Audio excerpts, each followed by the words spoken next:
negotiation process. The other is the more in-depth view that we think it's a conspiracy. So what they outlined, they called it a three-bucket process.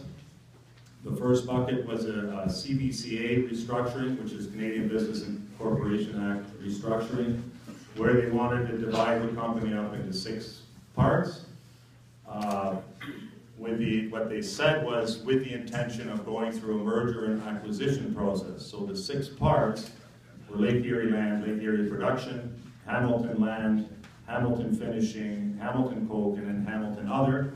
And Hamilton Other was, what they said was, oh, it's anything they forgot. So, but then after that statement, then they said, and the first thing with their mergers and acquisition process is U.S. Steel wants to buy Lake Erie and Lake Erie Land.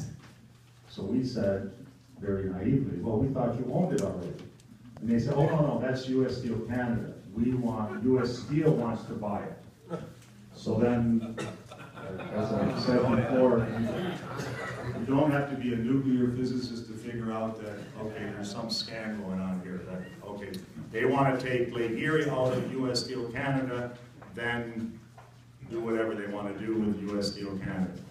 So the second part of that first bucket, they said they also want to eliminate any liability for the directors of U.S. Steel and U.S. Steel Canada for environmental liability, and leave the environmental liability with U.S. Steel Canada, minus Lake Erie and Lake Erie Land. And then the third one is they were going to be nice, and they wanted to issue a $250 million secured line of credit to give to U.S. Steel Canada to run in the next year and a half till the end of 2015. That was bucket 1. Bucket 2 was the pension bucket, and that was where, yeah, they gave a presentation. They aren't going to have the pension plans fully funded by the end of 2015, so they wanted us to go with them to the government, and can we get a 15-year extension, so fund the pension plan till 2031 with a commitment, guaranteed commitment by U.S. Steel to pay $10 million a year.